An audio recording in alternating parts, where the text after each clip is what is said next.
Omulungi omwagalwa atugoberera ku YouTube channel yaffe, Facebook page and WhatsApp kona wala wonna. Tukwanirizaako mu kanyomero kaffe kaneeno akayitibwa kino obadde okimanyi. Obadde okimanyi kakuleeteddwa ku HOLIC Media okubeera ng'oyiga ate nga weewuunya ebintu eby'enjawulo oba olyawo n'okubiganako ne banno. Tubalamusizaako nga HOLIC Media Center of Intelligence mu lulimi Oluganda, so ne munnange Lubega Daniel Bukenya, Winning Point atwala mu lulimi Olungereza. Mukama yebale kubanga bakuumi aye n'abalutuse mu kano akaseera.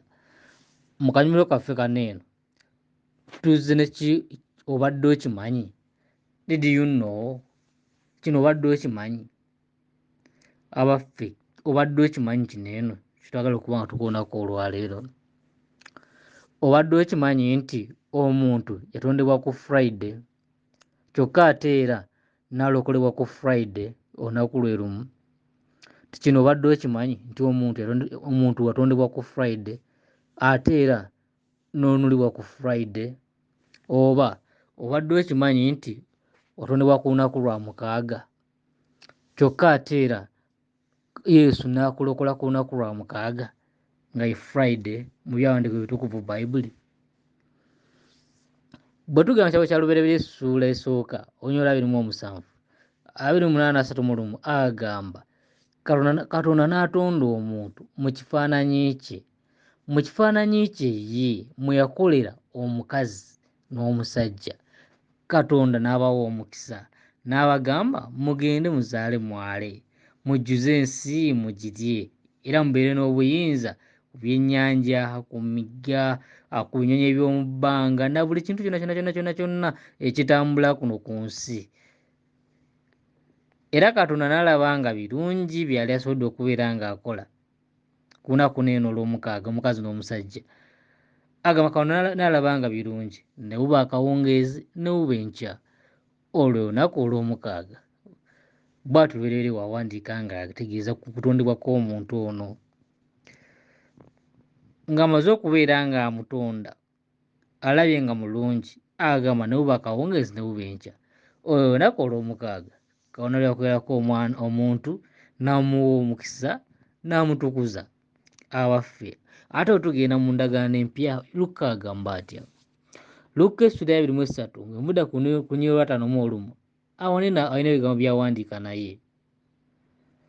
Ayogera ku musajja ono ali mu Alimantheya, ekibuga ky'Abayudaaya, eyali ng'ayinza obwakabaka bwa Katonda. Omusajja ono n'agenda wa Piraato n'amugamba amuwe omulambo gwa Yesu. Bw'atyo n'aggwa nayo waggulu gye gwali ku musaalaba nga gusibiddwa kuba enzo ddiri tessuuka. N'aguleeta asobola okubeera nga waguziika mu jjinja. Asobola okubeera nga aguziika mu ki? Mu jjinja. Awataali muntu, ejjinja eryo lyali terizikibwangamu muntu yenna. N'olwo olunaku M54 agamba n'olwo olunaku lwali lwakuteekateeka nga ne Ssabbiiti n'abaawo enkeera. Luka 23:54 wawandiika nti olunaku olwo lwali lwakuteekateeka nga Ssabbiiti n'abaawo enkeera. Abantu bonna abali bazze okubeera nga bassa embeera wano eno ne balaba ebintu ebyali bikolebwa bingi byonna. 49 agamba ne wabaawo abakazi abava e Ggaliraaya ne bamugoberera nga balina ebintu bye bali bategese.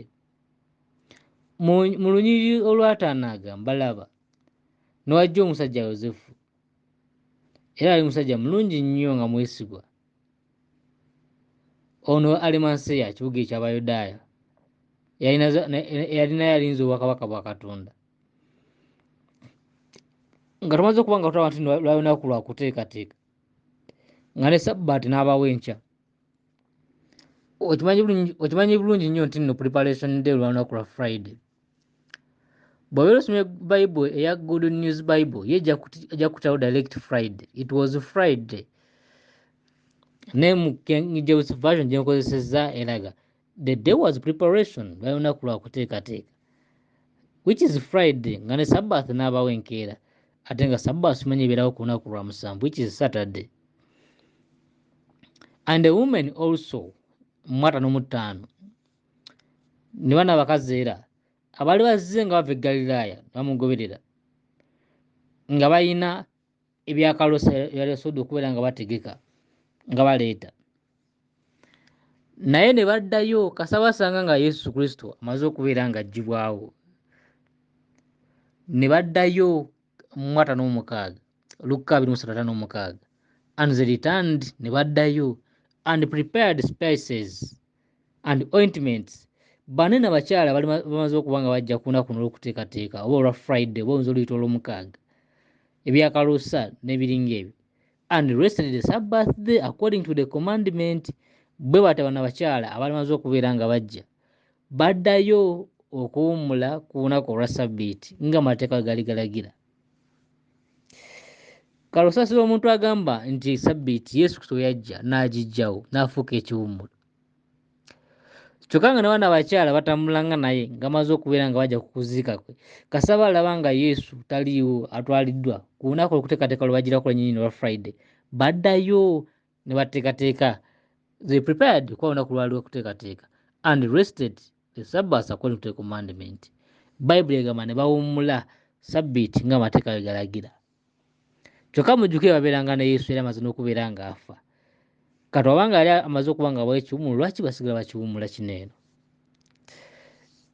Eno tuyituukayokko nga Mukama ayagadde. Kino obadde okimanyi? Obadde okimanyi nti olunaku lwatondebwako ate lwe lumu era lwanunulibwako? Okimanyi nti Yesu okufa ku musalaba ku lunaku lwa Friday tekyajjawo by mistake, wabula kyali kigenderere era Katonda nga yali akiteeseteese? Ate nga olunaku era lwe yali yatonderako omuntu mu lubereberye nga mussaawo. Eyo nno enteekateeka ya Katonda ennungi. Buli kintu akikola olw'ekigendererwa kye, ate buli kintu kibeera mu layini, teiba aganaga. Endowooza ye si endowooza yaffe, ye wanjawulo nnyo ku ffe. So nno obadde okimanyi nti Sabbiiti yasanga Yesu Kristo ng'amaze okubeera ng'atonda ensi eno. Tumaze okuba nga tulaba eggonesi lyaffe yawedde gye twabadde tuyigako wano eno, twakomekereza nga Yesu amaze okubeera ng'atonda ensi wa Katonda mu nnaku 6, ku lw'omusanvu n'awummula. Kaakano nno n'okununula Omwana w'Omuntu, Sabbiiti egenda okumusanga ng'amaze okuba ng'akola omulimu gw'ogwo, kubanga Omwana w'Omuntu yamununula ku lunaku lwa Friday ku musaalaba, omusaayi gwa Yesu Golgotha ku Calvary. Enkeera yali Sabbiiti n'awummula bw'atyo. So nno obadde okimanyi nti Sabbiiti yasanga Yesu Kristo ng'amaze okubeera ng'atonda ensi eno, ate era Sabbiiti n'emusanga ng'amaze okubeera ng'amaze okununula Omwana w'Omuntu? Obadde okimanyi ekyo? Era nga kinyininyini kyetwogedde naawe ky'omanyi bwe obadde okimanyi. Mukama akuwa omukisa ng'oyongera okubeera ng'otugoberera ku byogoyiga byaffe bino eno.